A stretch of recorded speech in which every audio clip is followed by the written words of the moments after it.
സംസ്ഥാനത്ത് പോക്സോ കേസുകൾ വർദ്ധിക്കുന്ന സാഹചര്യത്തിൽ കേസുകൾ അന്വേഷിക്കാൻ പുതിയ അന്വേഷണ വിഭാഗം രൂപീകരിച്ച് പോലീസ് 20 ഡിവൈഎസ്പിമാർക്ക് ചുമതല നൽകി.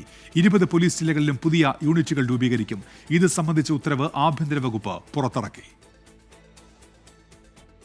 സംസ്ഥാനത്ത് ഇനി മുതൽ പോക്സോ കേസുകൾ അന്വേഷിക്കാൻ ജെൻഡർ ജസ്റ്റിസ് ഡിവൈഎസ്പിമാർ 2019 സുപ്രീം കോടതി ഉത്തരവിന്റെ അടിസ്ഥാനത്തിലാണ് പുതിയ തസ്തികകൾ.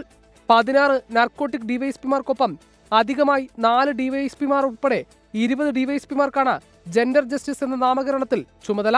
40 എസ്ഐമാർ ഉൾപ്പെടെ 304 പുതിയ തസ്തികകൾ സൃഷ്ടിച്ചും ഉത്തരവിറക്കി. കുട്ടികൾക്ക് നേരെയുള്ള അതിക്രമങ്ങൾ വർദ്ധിച്ചു വരുന്ന സാഹചര്യത്തിൽ അന്വേഷണം കൂടുതൽ കാര്യക്ഷമമാക്കാനാണ് പുതിയ വിഭാഗം രൂപീകരിക്കുന്നത്.